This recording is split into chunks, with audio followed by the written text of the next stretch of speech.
বন্ধুরা good afternoon. আমি হুসাইন তালুকদার। আমি এই মুহূর্তে আছি বাংলাদেশের অন্যতম একটি স্থলবন্দর, সেটির নাম হচ্ছে বাল্লা স্থলবন্দর। আপনারা ঠিক আমার পিছনে দেখতে পাচ্ছেন বাল্লা স্থলবন্দর, চুনারুঘাট, হবিগঞ্জ।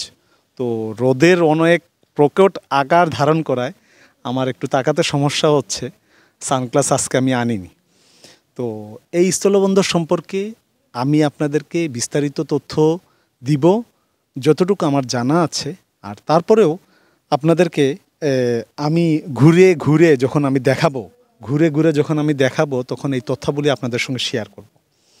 আর এটি বাংলাদেশের মধ্যে 23তম স্থলবন্দর, যেটি বাংলাদেশের সিলেট বিভাগের হবিগঞ্জ জেলার চুনারুঘাট উপজেলার গাজীপুর ইউনিয়নের অন্তর্ভুক্ত। এটি হচ্ছে সেই বাল্লা স্থলবন্দর। তো আবার কথা না বাড়িয়ে আমরা ভিতরের দিকে যাওয়ার আগে আমি আরেকটা কথা আপনাদেরকে বলে নিই। এখানে আপনারা কিভাবে আসবেন, কত টাকা খরচ পড়বে, কিসে আসবেন, মানে কি পরিবহনে আপনারা আসবেন, সেটা সম্পর্কে বিস্তারিত তথ্য থাকবে এই ভিডিওর শেষের দিকে। সেই পর্যন্তই আমাদের সঙ্গে ধৈর্য ধরে থাকুন। আর আরেকটা বিষয় হচ্ছে, ভিডিওটা যখন আপনাদের ভালো লাগবে, যদি ভালো লেগে থাকে তাহলে একটা সাবস্ক্রাইব, ফলো, কমেন্ট, শেয়ার করতে ভুলবেন না, ঠিক আছে? তো এখন চলুন আমরা আপনাদেরকে ভিতরে নিয়ে যাচ্ছি।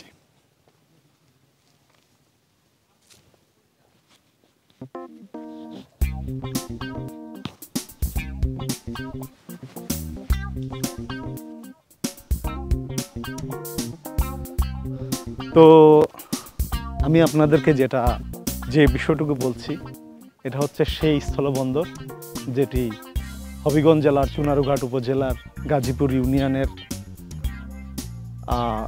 এই গ্রামের অন্তর্ভুক্ত। গ্রামটার নাম হচ্ছে মেবি টাকারহাট না কি জন্য এরকম বললেন। তো যাই হোক, এইখানে সবাই বাল্লা স্থলবন্দর নামেই চিনেন। তো এটি নতুন একটি স্থাপনা।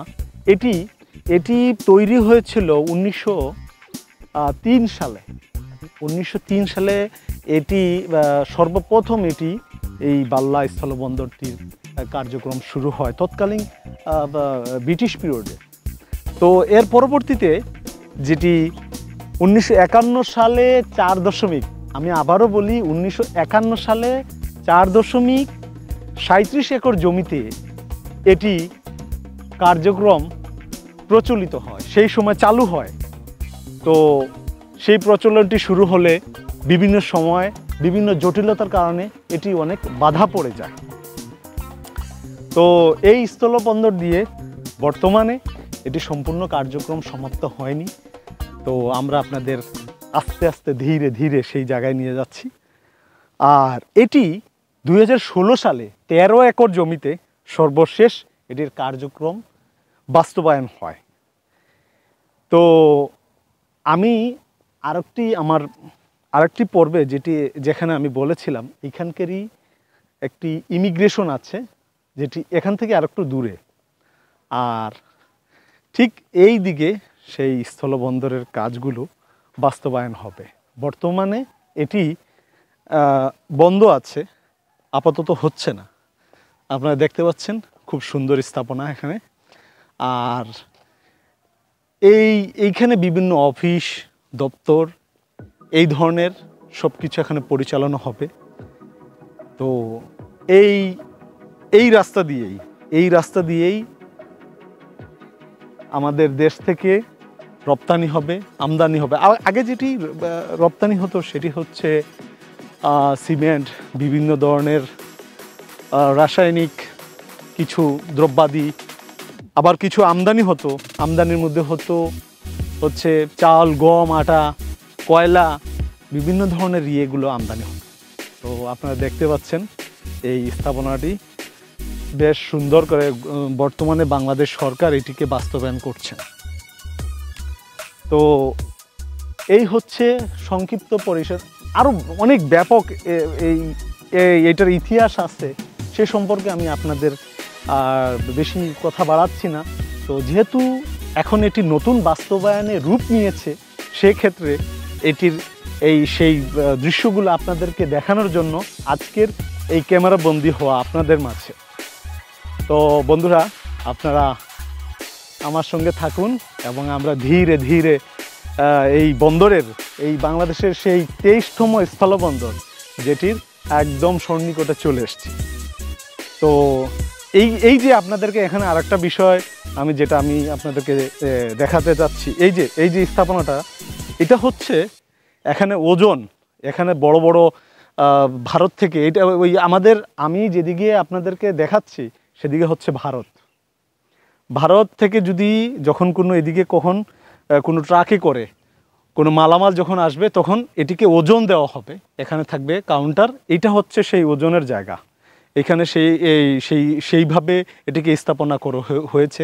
এবং এই যেটিকে দেখতে পাচ্ছেন আপনারা আমার হাতের ডানে, এখানে সেই বিষয়টুকু হিসাব করা হবে, হিসাবের মাধ্যমে তাকে পরিশোধ করে দেন তারপর ট্রাকটিকে বাংলাদেশের অভ্যন্তরে পৌঁছানো হবে। তো এই হচ্ছে গিয়ে, হ্যাঁ, ট্রাক সহই ওজনটা নেওয়া হয়।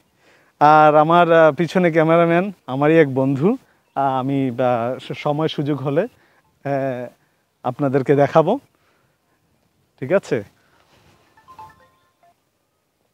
তো এইবার মেইন একবারে আমরা যেই বিষয়টুকু আমরা দেখার জন্য অধীর আগ্রহে আজকের এই ভিডিওতে অপেক্ষা করে আছি, সেটা হচ্ছে সেই স্থলবন্দরের ইন্ডিয়ার যে পাশটুকু, হ্যাঁ, ভারতের যে পাশটুকু, এইটা হচ্ছে সেই রাস্তা, সেই গেট।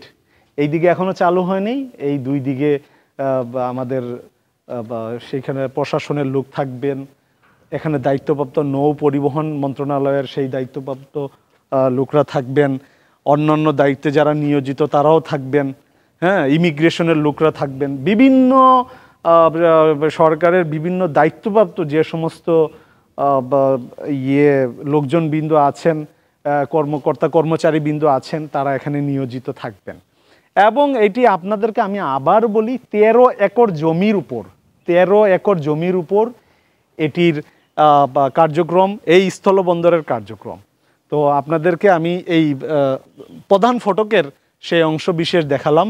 এবং এই পাশটা দেখুন, এই দিকটাও অনেক সুন্দর। যখন আপনি এদিক দিয়ে প্রবেশ করবেন কোনো এক সময়, এখান থেকে আপনি ভারতে যাবেন, এই স্থলবন্দরটি আপনার দেখার মতো, একটা মন জোড়ানোর মতো থাকবে। এখানে হচ্ছে সেই প্রহরী পোস্ট, যেখান থেকে তারা পর্যবেক্ষণ করবেন বা কে কীভাবে, কোত্থেকে কীভাবে চলাফেরা করতেছেন, উনাদের মুভমেন্টটা কী ধরনের থাকবে, সেই বিষয়টুকু এখান থেকে পরিলক্ষিত করবেন। তো আমি আর আপনাদেরকে বেশি একটা কিছু করতেছি না, এমনি ভিডিওটা অনেক বড় হয়ে গেছে। তো তারপরেও শুধু সৌন্দর্যের দেখার জন্য আপনাদেরকে আমি একটু ধীরে ধীরে এই পাশটুকু আপনাদেরকে নিয়ে আসছি। দেখেন, এখনও সম্পূর্ণ হয় না, এটা আরও অনেক সময়ের দরকার। বাংলাদেশ সরকার ইতিমধ্যেই এটা বাস্তবায়নের জন্য অনেক সময় নিয়ে এটিকে চাচ্ছেন খুব সুন্দরভাবে বাস্তবায়ন করার জন্য। তো এটি চালু হয়ে গেলে আমাদের দেশের আমদানি রপ্তানি ব্যাপকভাবে বিস্তার লাভ করবে। যদি একটি দেশের এই আমদানি রপ্তানি যদি ব্যাপকভাবে বিস্তার লাভ করে, সেক্ষেত্রে এখানকার উন্নয়ন ব্যাপকভাবে সাধিত হবে।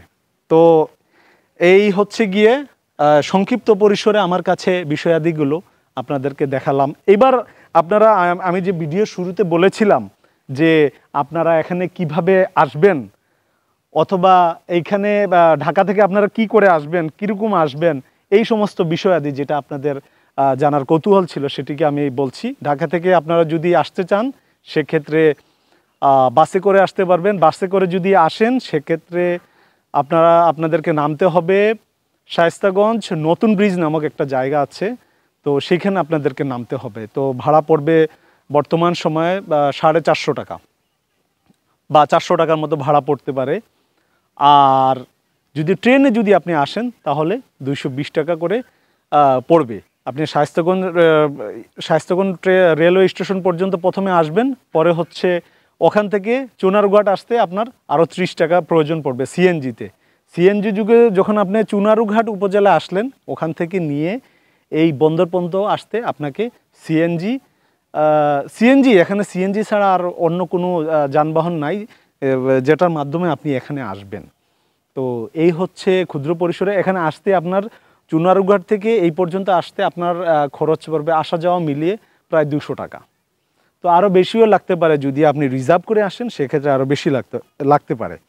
তো এই হচ্ছে বা ঢাকা থেকে আপনি কিভাবে আসবেন সেটার আমি একটি রাস্তা বলে দিলাম, কত খরচ পড়বে তা বলে দিলাম, ঠিক আছে। তো এইভাবে আপনারা এখানে আসতে পারেন, বেশ সুন্দর। এবং যারা অনেক দর্শনার্থী, আপনারা আমার এই পিছনেই আপনারা এখন দেখাচ্ছি আপনাদেরকে, অনেক দর্শনার্থী এখানে ওনারা আসছেন বেড়াতে।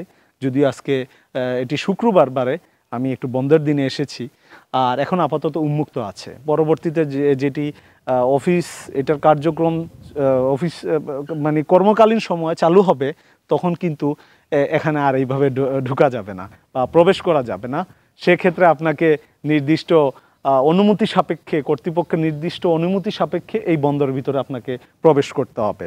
তো বন্ধুরা, এই পর্যন্তই, আর তেমন কোনো কিছু নেই। তো বেশ সুন্দর একটি স্থলবন্দর, আর যেহেতু আমি এই প্রথম এখানে এসেছি, আর আগামীতেও অন্য পর্বে আপনাদের সঙ্গে দেখা হবে। Bye bye.